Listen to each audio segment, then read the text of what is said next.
இப்போ வந்து ஹீமோகுளோபின் அதிகரிக்கணும், இரத்த விருத்தி அதிகமாகணும். அதுக்காக இந்த கேரட்டு, மாதுளம்பழம், பேரிச்சம்பழம், பீட்ரூட்டு இதை போட்டு ஒரு ஜூஸ் செய்கிறோம்.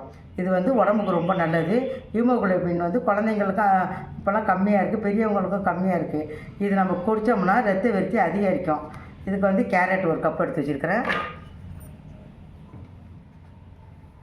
பீட்ரூட் ஒரு கப் எடுத்து வச்சுருக்கேன்.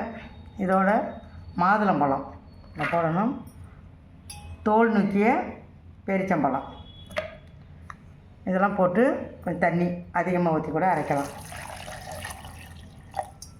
இதை வச்சு இப்போ நம்ம வந்து மிக்சியில் அரைச்சிட்டு வந்துடுவோம்.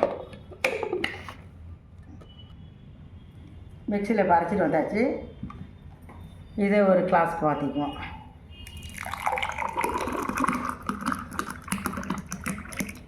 இதை வந்து தொடர்ந்து 5 நாள் குடிச்சிட்டு வாங்க. ஹீமோகுளோபின் இப்போ அரைச்சி ஒரு கிளாஸ் ஊற்றி வச்சுருக்கிறேன். இதை வந்து வாரத்துக்கு 5 நாள் தொடர்ந்து குடிங்க. 2 வாரம் குடித்தா கூட பரவாயில்ல. உங்களுக்கு வந்து இரத்த விருத்தி அதிகரிக்கும். இது ஹீமோகுளோபின் குறைவாக இருந்தால் கூட அதிகரிக்கும். உடம்புக்கு நல்லது, மிகவும் இது நல்லது. இதை வந்து நீங்களும் செஞ்சு பார்த்துட்டு எனக்கு கமெண்ட்ஸில் வந்து சொல்லுங்கள். எனக்கு தொடர்ந்து உங்களோட ஆதரவு தேவை. லைக் பண்ணுங்கள், ஷேர் பண்ணுங்கள், கமெண்ட் பண்ணுங்கள்.